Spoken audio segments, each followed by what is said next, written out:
Today I'm trying out a new recipe. It's a vegan biscotti recipe, and I wanted to take you along on the experiment to see what it was like and how it came out. And I'm going to try some experiments. One of the goals that I have when I find a recipe is I want to find a way to make it my own. Maybe I tailor it to my taste, or I just want to make it a little bit different or unique. And so I'm going to take you along in the process of how I figure out how to do that. So over here we have the ingredients that we need. We have 2 cups of flour. We have our third a cup of vegetable oil or just some sort of neutral oil. We have a quarter cup of powdered sugar. We have baking powder and we have salt, regular sugar, almond milk, and we have vanilla. There's a few other ingredients that are going to come in down the line, and I'll talk to you about those when we get there. But for right now, those are the basic ingredients that we're going to use. And I'm going to bring the bowl in here. And what they say, I already pre-measured everything. So the first step is I'm going to add my third a cup of almond milk. Then I'm going to add my third cup of vegetable oil. But it says you could use any sort of neutral oil. Then we have our half a cup of sugar, quarter cup of powdered sugar, and the recipe calls for vanilla. I'm sorry, not vanilla. It calls for zest, but I don't have any orange or lemon zest, so I'm just going to omit that for today. And it also calls for a teaspoon of vanilla. So I'm going to mix those all together. In the recipe, it tells you that this is the point where you're going to add the almonds to the vegan biscotti. But I have a different plan for today. So I'm just going to skip that step and I'm going to go straight to the next step, which is adding 2 cups of flour. And then I'm going to add a teaspoon and a half of baking powder with a pinch of salt in it. And then I'm going to stir all that up. The biscotti recipes that I'm used to usually make a pretty stiff dough, so I'm curious to know how this one will turn out. Now, this recipe is a vegan one. The one that I typically make is not vegan, it has eggs in it, but Christmas is coming up, and one of my dear friends who is vegan, her birthday is on Christmas Eve. And so I always try to make sure I send her 2 different things, something for her birthday and something for Christmas. I feel like a lot of times when you're born on a holiday or close to a major holiday, your birthday kind of just gets lumped in. So I wanted to try and do an experiment and see if I could make something that I think she would like. All right. So now we have this dough is incorporated. But here's the tricky part. It says that you're supposed to knead the dough and then you're going to put them into the log shapes that you usually do with biscotti, but I'm going to do something different. The original recipe just makes almond biscotti. I got great reviews, so I was really happy with that. Thinks that it will be a good basis. But what I want to do is I want to make, instead of 2 doughs, I'm going to make 4 of them, and each one will have like a slightly different flavor profile. So in 1/4 of the dough, I'm going to add just almonds like in the regular recipe. In the other quarter of the dough, I'm going to add almonds and cherries. I think that's such a great flavor combination. Then over here, I have pecans and cinnamon and cranberries. And over here, I have coconut and crystallized ginger. So in the recipe, it doesn't call for any almond extract. And I think that that's probably my favorite part of biscotti is the almond extract. I love almond extract. So what I'm going to do is I'm going to divide the dough in half. And so I have a bowl scraper here. I'm going to get it into one big lump. And then I'm going to cut it down the middle. I'm going to scrape half of it in here. Actually, I should probably just scrape a quarter. I'm going to do a quarter of it in here. Yes, okay, a quarter of it in here. And then I'm going to start by adding just the regular almonds. So that will be really close, I guess exactly like the original recipe. So one of the things that they warned you about in the recipe is don't like overdo it with the things like the add-ins or like the things that give it extra flavor, like nuts and dried fruits, because they said that it will crumble apart if you do that. So I'm going to try to take it easy and just put some of the almonds. I did about a quarter cup or so. So this will be what we need for one little log. And then the next one, I'm going to get that quarter piece back over here. There we go. Now I'm going to add in, this one will be the coconut and the ginger. And then I'm going to mix those around. And since it's already mixed together, I just really want to try to incorporate those pieces that I'm adding in there. A lot of times in recipes, they tell you to make sure you don't overmix it. It changes the texture of the dough. I am not enough of a baker to be able to explain all that to you. I think it has something to do with gluten, but I'm not really sure. But I'm just going to take their advice and not overmix it. So this one has the ginger and coconut in there. I'm going to get rid of this bowl. I don't need it anymore. Don't need those plates either. All right. Now I have my dough back again. That's the half of the dough from the recipe. And I'm going to put in the vanilla extract. No, sorry, almond extract. It already has vanilla extract in it. And I'm going to put in half the amount of the vanilla extract. So that would be a quarter of a teaspoon. All right. And then I'm going to add, no, I was thinking of adding a little bit more of the flour, but I don't think I need that. So I'm just going to mix this up. Smell that extract, it smells so good. Okay, and so I'm going to divide it in half again.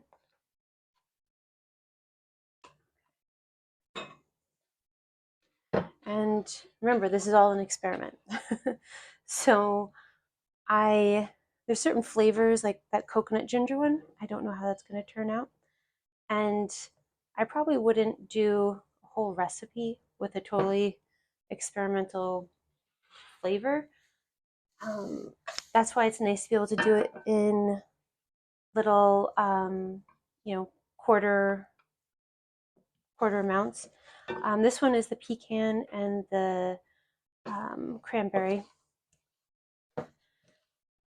So if one of these doesn't taste good, it's okay. You've only ruined a quarter of your recipe.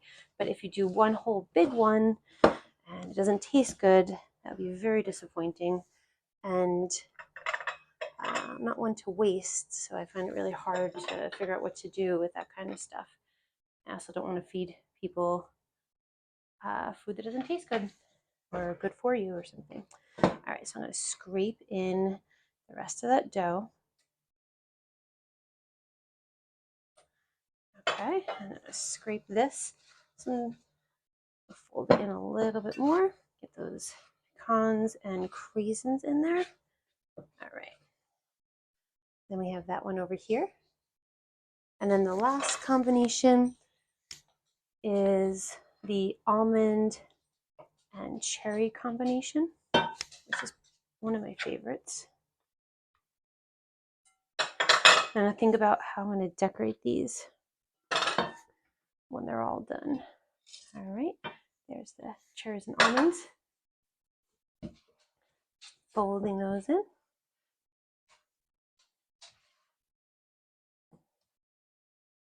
Okay. Scrape her back.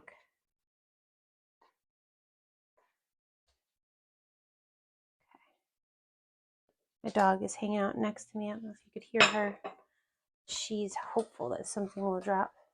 Okay, here we go. We have our cherry almond mixture. And now we're going to put it over here on our little tray.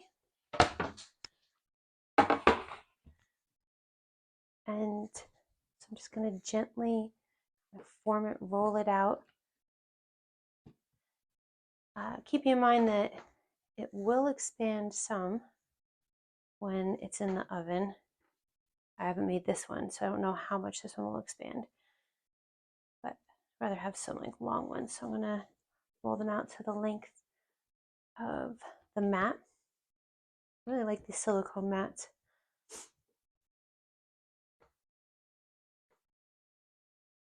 I use parchment paper a lot, but I like this because it's reusable. All right, then we have our almond one.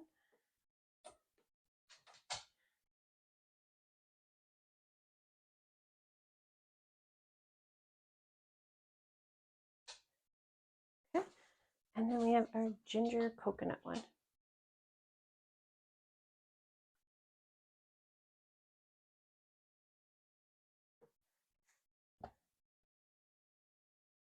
Definitely is stickier than I'm used to with the other dough.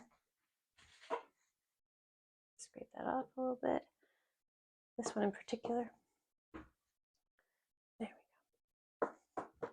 All right, I'm going to put this on a tray into the preheated oven, and then we'll be back when it's done cooking. Biscotti are out of the oven. They've had a chance to cool down. In the recipe, they said just be sure to let them cool down before you start to slice them, because we have to slice them and then cook them again. They said if you took it out too soon, then they would likely crumble. So I don't want that to happen. I'm going to start with the one I feel most confident about that won't crumble. All right, I think this one. So this guy out of the way. All right, this one is the cherry almond one. Oh, that's good. That's slicing nicely. Okay, good. And after I slice them, I'm gonna put them back on the tray to bake a second time. And I'll see you in a bit. All right, so here they are. They're all sliced up. They all fit on the one sheet. And you can tell the difference. I kind of separated the ones that kind of look similar, where we had the cranberry and the cherry ones over here. And then we have the almonds and the ginger coconut. I'm going to bake them, and I'll see you back in a little bit. All right, so we took the biscotti out of the oven. It's cooled down a little bit. So over here we have the cherry almond, the coconut ginger, just the plain almond, and the cranberry cinnamon pecan. And I'm going to separate them onto a few different plates and see what I can do with them. So typically I'll take the biscotti and I will just dip it in chocolate, and then take like a different version of it and dip it in chocolate plus something else, just like something to help whoever's getting the gift to like distinguish that these are two different types. These all, well, they kind of look similar. So that's why I think it would be helpful if I did that for my friend. Let's see, I'm going to do, so I tested each one of these and they were good. I didn't really know, the one I was most hesitant about was the ginger coconut. I just felt like it would be too tropical for, I don't know, for any sort of coffee situation. I was thinking tea, but then again, maybe people like tropical things with coffee. Coffee's grown in tropical places, so I'm sure that there actually are a lot of people who like that. But I was concerned about that one, and I really like it. I was impressed by how it came out. And surprisingly, my second favorite one well, actually, maybe this was my first. This one was the cranberries and the cinnamon and the pecans. And I thought that would just be kind of boring, but it was really good. I think the cinnamon was just a really nice, like little pop of extra flavor. Um, so that sounds good. I'm going to start getting together the chocolate that I can temper so we can start decorating these. So we have our almond biscotti and the what thing I'm going to top the chocolate with called the turbinado sugar. And over here, having a double boiler for chocolate. And it's really simple. Oh, and give that another stir. So it's mostly melted, not completely. And whenever you're melting chocolate, just be careful not to get any water in there because that will seize the chocolate and makes it like brittle and not really smooth. It's kind of frustrating. So I'm just dipping it in and I'm going to put it over here on our little tray. Move this out of the way so you can see that a little better. And then just a little sprinkle for a little texture.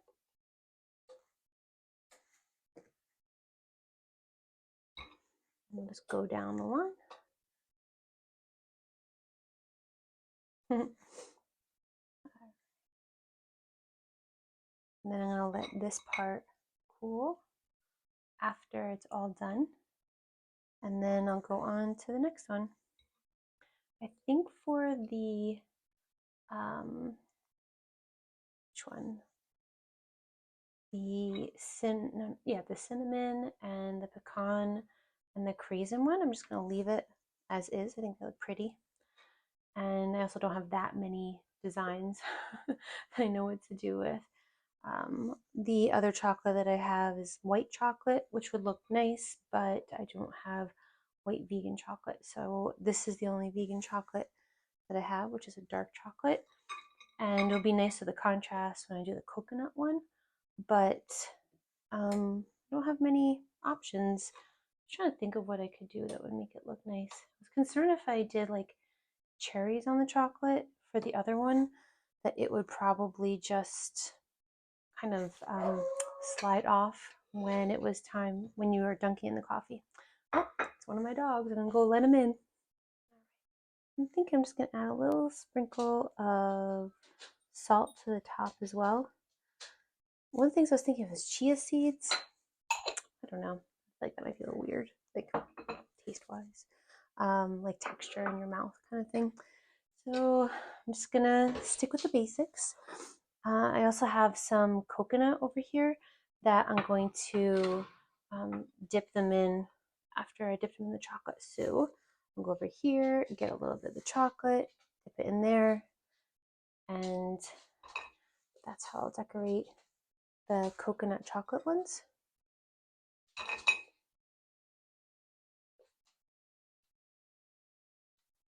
I'm really excited about these ginger coconut ones. I have to try them out with some teas and see what it works with. That might be a fun idea to make like a little tea set next year for somebody, like a tea and biscotti, like pairing. That would be fun. Think about that. You just lightly press it in. There we go. All right, just got a few more. And I don't know what to do for the chocolate cherry ones. I'm kind of out of ideas.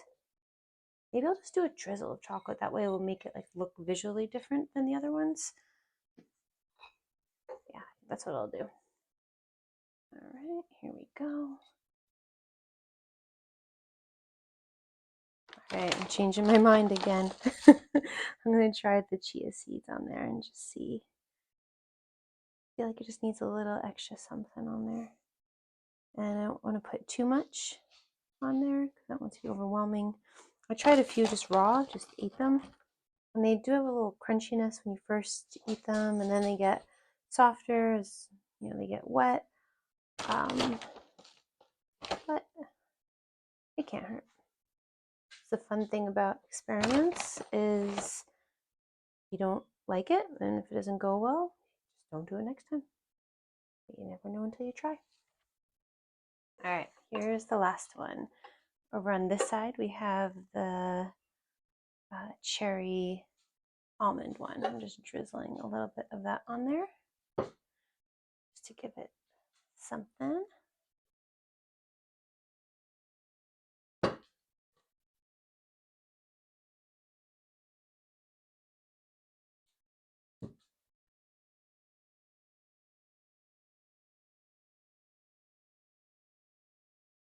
Yeah, I think that's good. All right. So we have those over there, plus these ones, which are already done. I'll let them all, ooh. Let them all hang out and cool. And then tomorrow I'll pack them up and send them out. Here they are. They're all wrapped up and ready to go out, but I realized that I didn't get a chance to show you. I'd already wrapped them up, so I just want to open them up so you could take a peek. The first one, those are the cherry and almond biscotti that I just drizzled with some of the chocolate, and I wrapped them in wax paper to keep them all separate. I put a little label on them so she would know which is which. This one is the pecan craisin and cinnamon biscotti. That one doesn't have any of the toppings on it. And then the last one is the almond and chocolate biscotti. And that one is dipped in the chocolate. And I put that turbinado sugar and some chia seeds to decorate it a little bit. You might notice that one of them is missing. That one was the crystallized ginger and coconut biscotti that I made. I was really happy how that one turned out. So sad that I couldn't send it. But what happened was when I was looking at the container after I was done that I got the coconut from, I found a peanut in the container. And this friend is allergic to peanuts. She's not allergic in the sense that she needs to have stuff from a peanut free facility, but just a whole peanut just hanging out with the coconut, that seemed just too dangerous. So I didn't get a chance to send her that one, which was unfortunate, but I did get a chance to bring them to work and I shared them with some of people at work and they were a hit. So I was happy that somebody got a chance to taste them. So my friend, she lives in a different part of the state, so I won't be able to hand deliver these to her. These are getting packed up and mailed out. I was concerned. I'm always concerned about sending food during hot times of the year, just because what the heat can do. But since here it's around Christmas time, and where I live, it's cold, and same thing with her, it's cold where she lives. I didn't think that I had to worry about that. So, um, putting a little note, we have a. I guess it's a tradition. It's something we say to each other, where you say, "Thank you for being my friend." That started because when I was a teenager, my mom would always thank my friends for being my friend, which was kind of embarrassing then. But now as an adult, I kind of love it. And we say it to each other all the time. And I am very thankful that she's my friend. I'll post information on the original recipe and this new recipe down below. Thanks for spending your time with me. And thank you for being my friend.